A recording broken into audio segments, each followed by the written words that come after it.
Okay, what's up, everybody? Good morning. Welcome to a Tuesday edition of Morning Scone presented by Brock, the Baton Rouge Orthopedic Clinic, Parish Construction and Roofing. Need an orthopedist? Go to Brock. You need a roof? Call Parish. Unique Physique, uniquephysique.com, Restored Motions, restoredmotions.com, and On Fire Athletes, platform powered by GameCoin. Hope everybody's Tuesday is off to an awesome start. So LSU and SMU have scheduled a future series in football. I probably saw that on Monday. Had Verge Osbury on AFR Monday. We discussed a lot, maybe most notably of which is the fact that that game could end up be played at Jerry World. So still a long way to go before that game is going to be played, because that's 28-29. So the 28 game in Baton Rouge, the 29 game in Dallas. And of course, LSU recruits Houston, Dallas, those areas so well. So to play a game in Dallas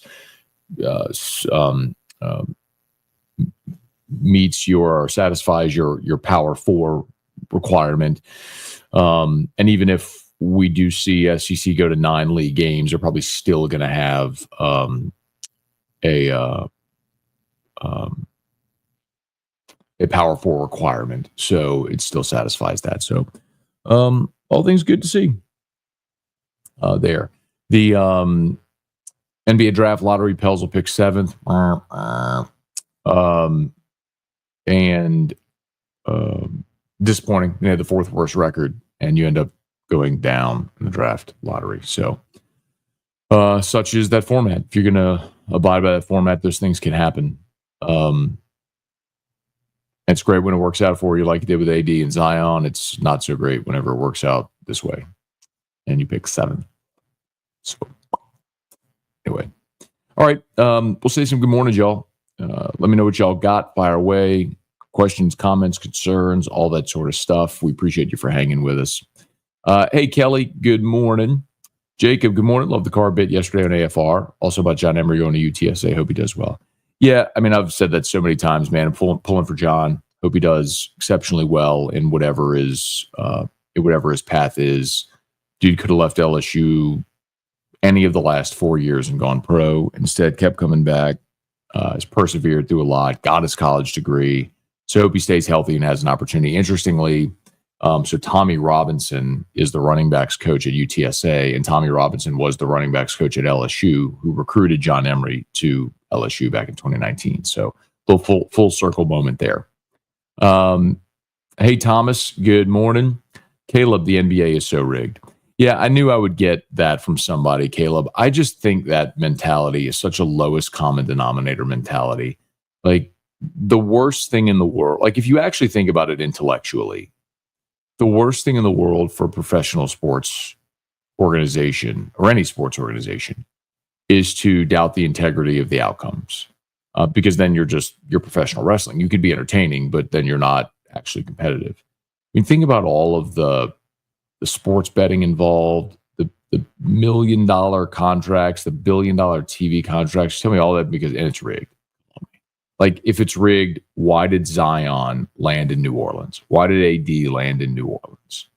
Why did LeBron land in Cleveland? If it was rigged, LeBron would have gone to New York or LA, not Cleveland. Wemby wouldn't be in San Antonio. He'd be in Chicago or Philly. Like, come on, man. Like, if you actually think about it, like an intelligent human, to think it's rigged is just. Brian, good morning from Quincy, Illinois. Do you think the Pelicans will trade their pick? I have no idea, Brian. Trade it for what? Sure. Okay. Go through the process and see what you can land at 7. If you trade it, who or what are you trading for? Maybe. Hey, Brad, good morning. Dad, good morning. Tiger Poppy, Abner Neal, good morning. Jaleel, morning, Matt. Is the SMU game 29 in Dallas, as in the SMU stadium? I feel like their stadium won't be able to hold the LSU fans. So, good question, Jaleel. So I had Verge Osbury on AFR.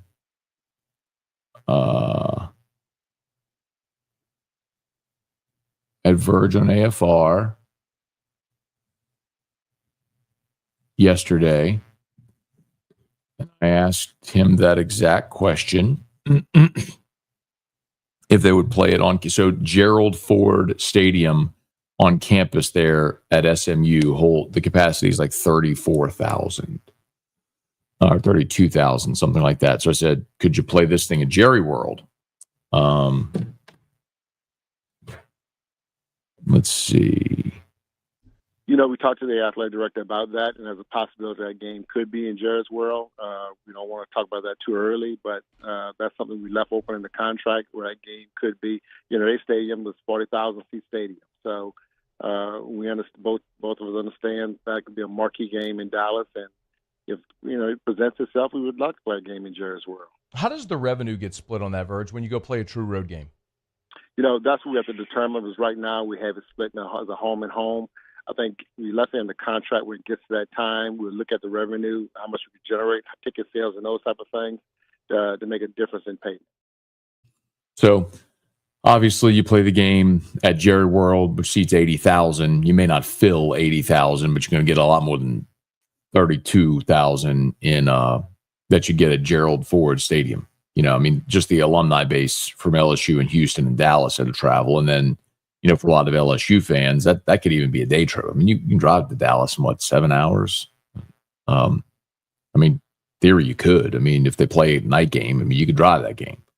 So anyway, so good question. I asked it to Verge Osbury yesterday, and yes, there's a possibility he could end up playing the game in Jerry World, which would be a dramatically better option than playing it on campus at Gerald Ford Stadium. Rex, good morning. Patrick Gamoggan, how much garbage is it that we tanked for Cooper Flagg only to get the 7th pick Bush League? I don't think they tanked to get to Cooper Flagg. I think you had an astonishing amount of injuries, from DeJounte Murray in literally the first game to Zion only playing 30 games and all that sort of stuff. When you were out of it, you traded BI, which was the right thing to do, but should have traded BI before the season and actually gotten requisite value for him. Again, it's, I think, part why David Griffin's no longer employed. Anyway.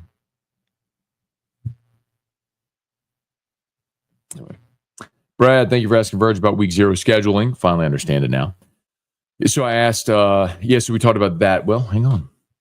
If you're interested, this is all on Locked On LSU today, too, by the way. You can check it out. I think this was the week 0 one. Let's see. Verge on week 0. Oh, man. We talked to the... It's not the one I wanted. I think it's this one. Let me see. I think it's this one.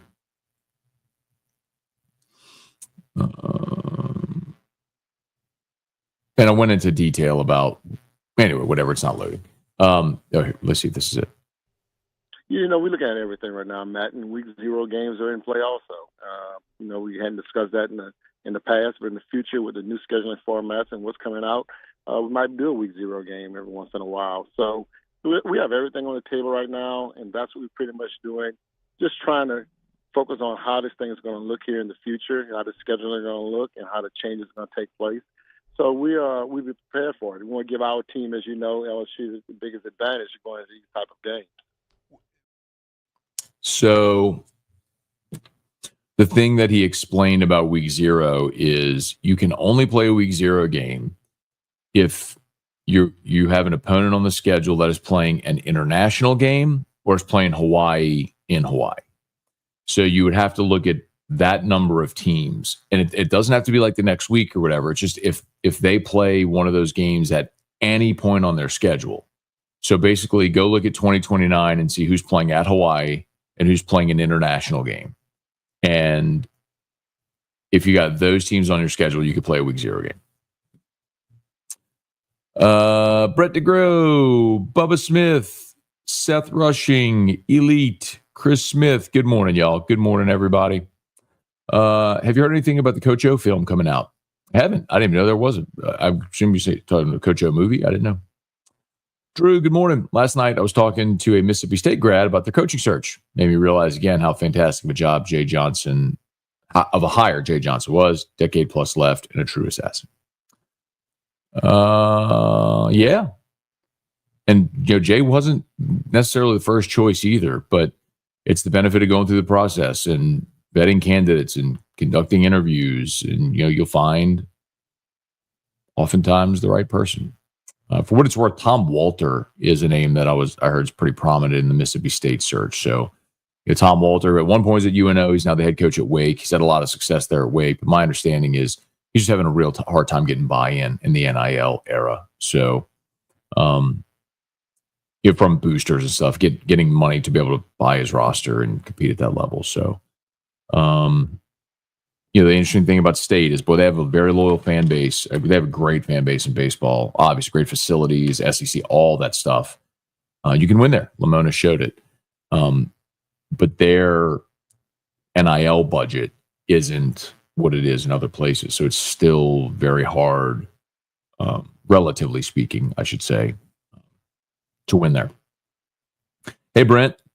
Jeffrey, good morning. Could Cowan start if we need him to? Sure, but I don't think he will. I mean, I think he's such a valuable piece for you out of the bullpen. But could he start? Sure. Rocky, watching AFR yesterday, no idea how much love you had for Derek Carr. I was holding on to it. You know what else too? I'm dead serious. Like, I probably spent an hour last night going to YouTube and replying to old comments. I went to the initial video from when the Saints signed Derek Carr, and I went and looked, and there were almost 700 comments on that video from 2 years ago, and so many of them were basically taking shots at me for being dead wrong about Derek Carr 2 years ago. I cannot wait. So I went through and just was replying with laughing face emojis at all these people last night. I can't wait to go off on them today on air. It's gonna be fun. Robbie, good morning. Would love to see Cooper and Wemby on the Spurs together. I'm sure the Mavericks GM feels stupid for trading Luka. They'll draft Cooper. Of course they will. Jaleel Dean, I feel like I'm bad luck, Matt. I've gone to the 2022-23 LSU FSU, went to USC, taking a break from week one openers for a while. Hey, man, it's been 5 in a row. I was at UCLA in the Rose Bowl. I was at USC in Vegas. I mean, I don't think it has anything to do with you or me. I think combination of a lot of things, but yeah, man. I think season opener fatigue is a real thing for LSU fans. We're not going. We're putting all our resources to make a trip to Nashville for the Vanderbilt game. Parish Construction and Roofing. At Parish, we've got you covered. From the top of your roof, all the way down. Parish Construction and Roofing. Parish built. Parish built. Parish built. From your hometown. ParishBuilt.com.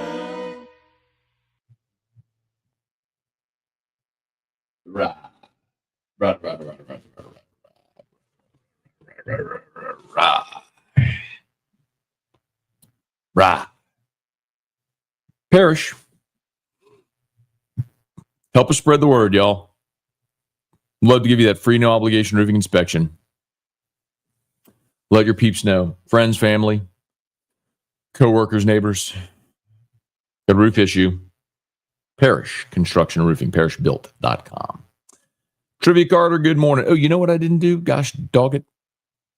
There we go. Forgot to put the banner there at the bottom. Hey, Jason Walker, can we start getting the Saints' burning segment? No.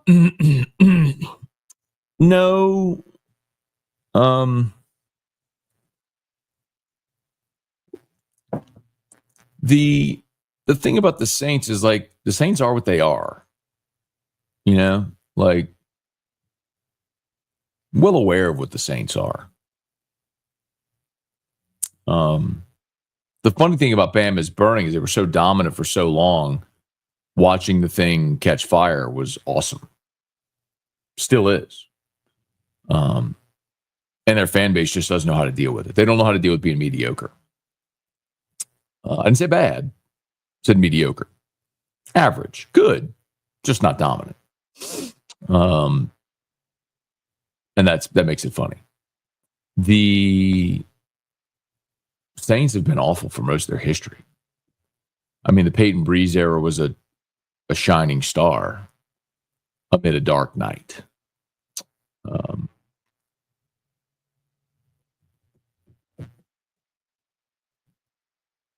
Hey, Becky. Guy Brooks, good morning. Eli, morning, Matt. Have you ever seen a quarterback room with 0 career wins like the Saints have right now? I don't know, man. Probably. And I think that'll change. I do think that they will add a veteran quarterback before the season starts. We had Scott Shanley on the show yesterday, and Scott did a great job. But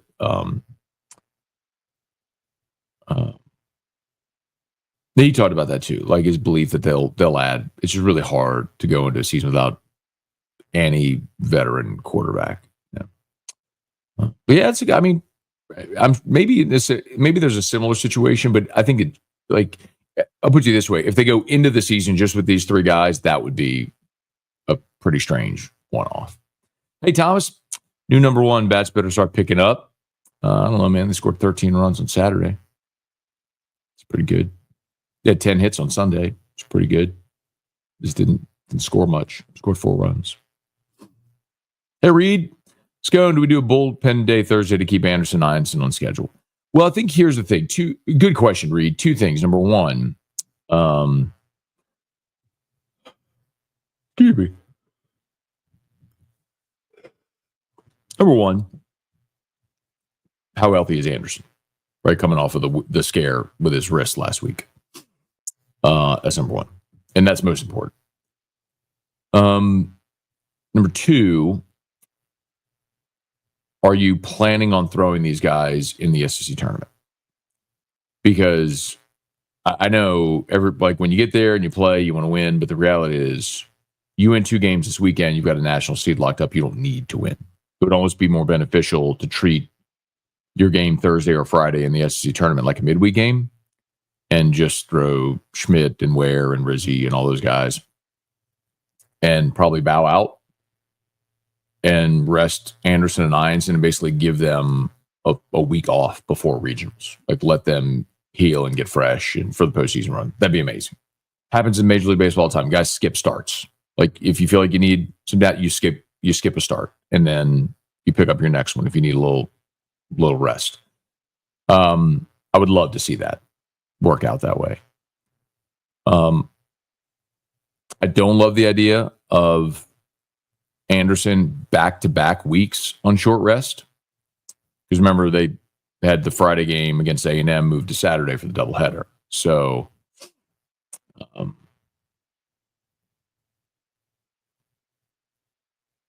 I would I don't know what they're going to do. I don't dislike your approach but you're balancing 2 things here. You're balancing needing to win 2 games in Columbia. You got to win 2 to lock up a national seed, and being as healthy and ready to roll as possible for postseason. So, but what matters more is getting your national seed locked up. So maybe an ideal situation is you throw Anderson on Thursday, but he only throws like 5 innings. And you've scored 15 runs, and you could just go sit him down. That'd be great. Brian Wynn, good morning. Brad, for all the flaws Miles had, his teams are always so good in the opener games. True. Thomas, there you go. Haters and Bengal roach spray lovers, Dale. I don't know what that means, but okay. Robbie, Matt, LSU needs to look ahead at the conference tournament. Focus on South Carolina this weekend. I know the Gamecocks suck, but I'm sure Paul Manera will be motivated to coach against his old team. I'm sure he will be motivated, but he's not going to play, and his team's not very good. So, I mean, when you've played 27 games and you're 5-22, That's really not good. But Missouri just swept Texas A&M, which is the cautionary tale, right? Like Missouri was 0-27. I'm sorry, 0-24. They were 0-24. They've been swept 8 straight weeks, and then they go sweep Texas A&M. It's baseball, man. Baseball's a funny game. I know people don't like whenever I say that. LSU loses a midweek game or something. Like it's baseball. It is. Like you can hit a ball 400 feet and it's an out. You can hit a ball 4 feet and get on base. It's a weird game. Rex, hey Matt. Some are saying Carr did no favors. If so, wouldn't that make Kellen Moore a chronic liar? He said the communication was great. They did it the right way a few times in his interview. I think, Rex, that I did talk about this yesterday on AFR, exactly this, which is, I think at that point, if you're Kellen Moore, like, what good does it do you publicly to lambast Derek Carr? Like, you just move on. You say the right things. You praise the guy on his way out the door. But I think as you start to explore a lot of the circumstantial evidence, it's pretty obvious. Like the report from Diana Rossini that Carr's camp leaked the story of the injury, trying to force the Saints into a trade, that he was not happy about the restructure. And then the Saints obviously were not happy with him because they restructured him in March. He didn't disclose the shoulder injury, so they had already restructured him. I mean, the point that several people have made, including Shanley, Ross Tucker, others, that like nobody just walks away from $30 million is a good one. Like Derek Carr could have had surgery and continued his playing career and gotten $30 million, but he just retires. I think it was pretty clear, like the Saints are like, we're going to come after you. Like, take this $10 million. You're going to give us the 30 back, but you don't want us to litigate this publicly, because I think they would have. So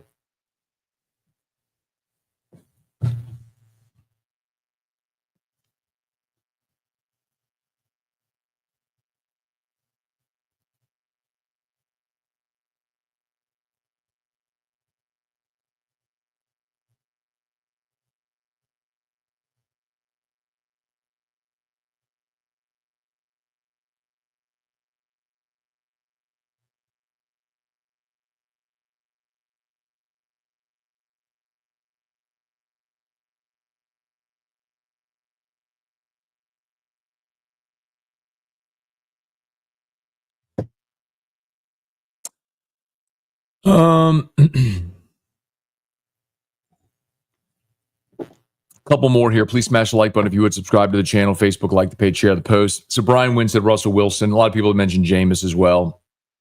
I think you could certainly inquire to New York. I mean, they drafted Jackson Dart. They signed Russ and Jameis. They're probably also not going to keep all three of those, so you could wait until camp and cuts. And if one of those guys gets cut, Russ or Jameis, maybe you add them. But the question is, if you did trade for him, what are you willing to give up? Irfan Sayad, Trivia, you think the Saints looking to the 2026 draft? Maybe, but I think it depends on how this year goes, Trivia. I mean, what if Tyler Shuck plays really well and you feel like you've got a good young franchise quarterback? Then, you're going into 26 not looking for a quarterback. You're looking for pieces to help support and supplement Tyler Shuck. But maybe he goes and he stinks, and you're looking for a quarterback next year. Gunnar Michaels, Gregory Gordy. I don't know what South Carolina. And remember, like, it's a Thursday, Friday, Saturday series. So I don't know if that's what you're asking. Like, if they're pitching off, which they might be. I don't know. That hasn't been determined yet. Hey, Leon. Good morning. Gregory, sorry, we just had that one. Jaleel, why doesn't the NBA have their drafts like the NFL? To prevent tanking. I mean, it's why they do it. It's to disincentivize a team from tanking, because even if you tank, you're not guaranteed the first pick. They've got a catchy jingle as well. Hey, Ryan, Amanda Guidry, good morning. Charlie, do you think the Saints approach a team like the Browns, try to get, let's say, Kenny Pickett? I mean, they could. I think with the Browns, here's the other thing too, Charlie. Like, the Browns have 5 quarterbacks, right? I mean, they signed Flacco.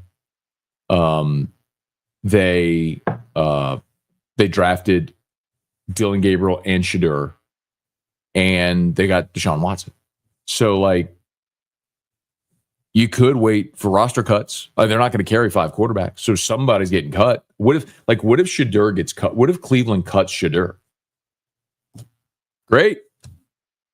Sign him.